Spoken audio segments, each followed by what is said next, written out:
Well, good morning. Sunshine. How great it is. Oh, I've really been looking forward to a nice sunshiny morning on our walk. Hasn't been necessarily the warmest, but with the sun out, I guess we can pretty well take anything. What a great morning it is. So what a strange week we are experiencing. I mean, what an extreme time of I think of sacrifice. We are all having to sacrifice in ways that perhaps that we haven't done before. And I think the greatest sacrifice is contact with another person, because we are so dependent on each other. So how do we support one another in this time of absence, of distance, and of isolation? Right now, I think with the threat of this virus, my number one job is to make sure Sabina, my wife, does not contract this virus, because with her cancer and depressed immune system would certainly be a death sentence. So I have to be particularly careful. And the challenge this past week has been getting groceries. Luckily, we have a local supermarket, Miller's Brothers, who allows us to order online. So we did that on Monday, and then Saturday we took the truck and drove in and picked up my groceries with mask and gloves, rubber gloves. And coming home, I'm leaving them in the truck for a while, taking out the frozen goods and cleaning them off, and then putting them into the freezer. And then today, now 3 days later, we will be offloading those groceries.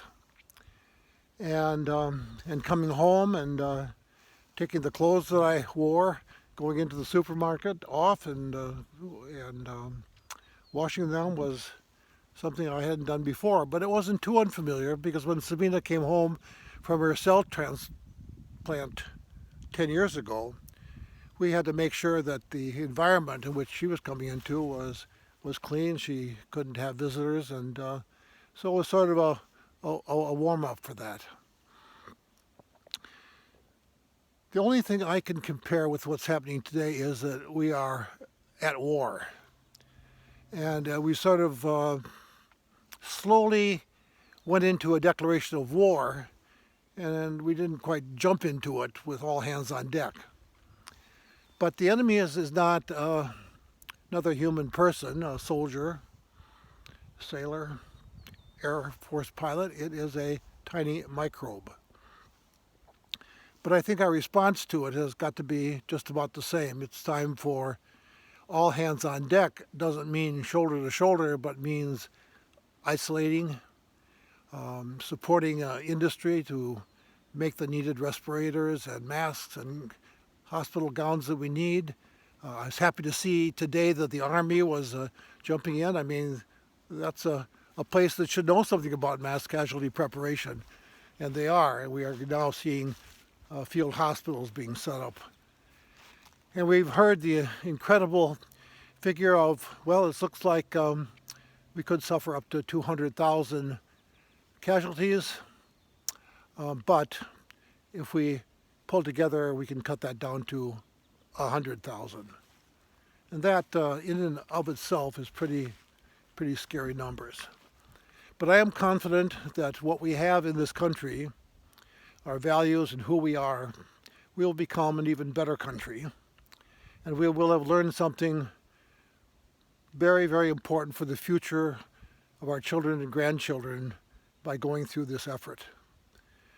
So I ask you this morning to join me in prayer and thanksgiving for the people who picked up my trash this morning, who stocked my local supermarket, who maintained the systems of government still running, and to staff our hospitals, from those who do the meal preparation of those hospitals, as well as those who clean the rooms, those scientists, and those caregivers.